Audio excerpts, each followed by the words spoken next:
Okay folks, 2015 Chrysler 200 3.6 overheating. What could it be? I already did the thermostat, so coolant tank was empty.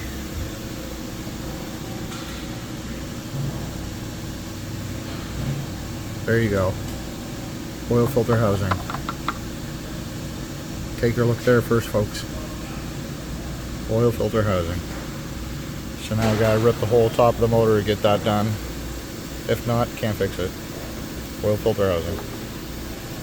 So here we go, folks. Time to strip all this shit out, all these hoses, all the connections, all through here, unbolt it.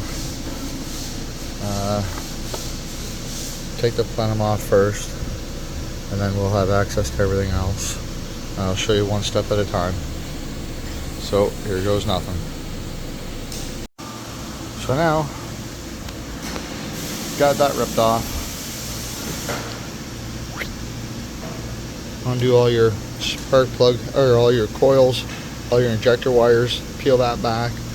All your injectors and coil wires here, peel that back, tuck it there. Now, unbolt it,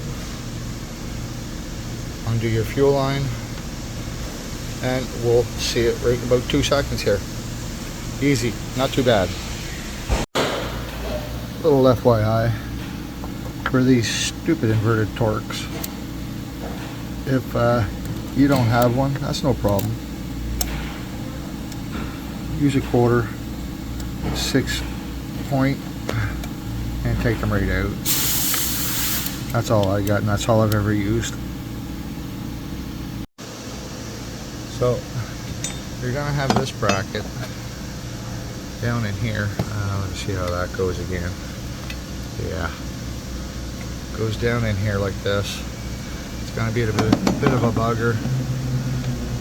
You're gonna have this sucker, and it's gonna be, you're gonna have to unhook it from this plastic grommet thing. Goes into here on that bolt. So pop that off, get that bracket right out of here, get everything out of your way. One thing you might want to do is, before you start ripping everything apart and you're going to be in the middle of the motor, give it a dusting off. Get all the big shit so nothing can fall down inside. So we'll blow it off and haul this off.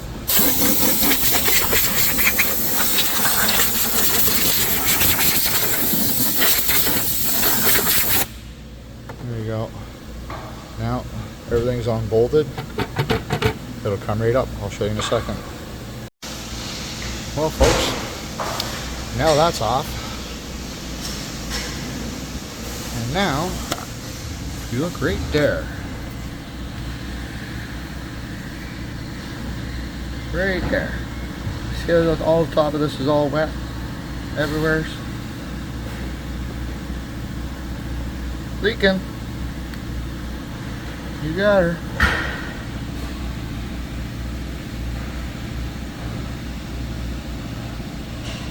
Leaking.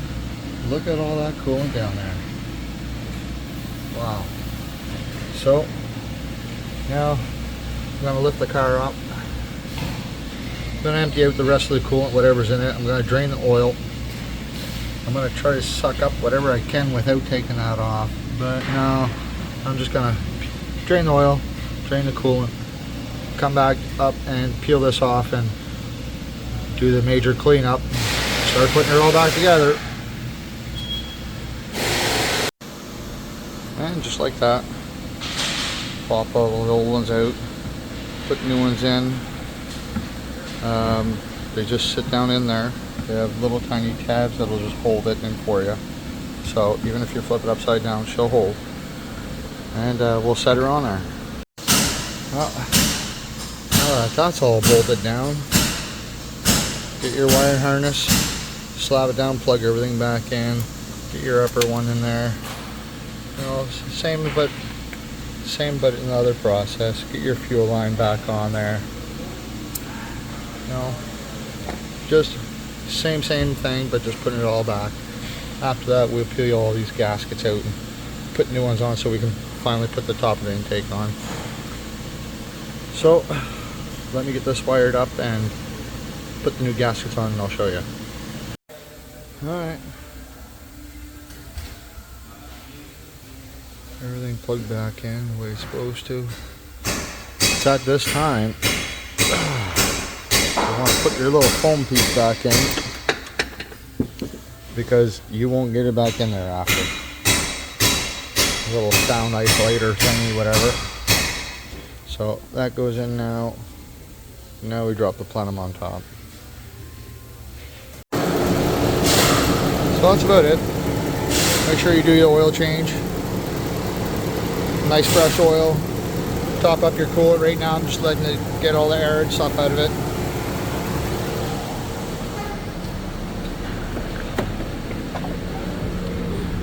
Make sure you get all kinds of heat. Make sure you got no check engine lights or anything on. Well, should be good to go. I'm going to let it run here for another 10-15 minutes. I'm going to go out, have a little break, and keep an eye on it, and we'll see. So that's all there is to it.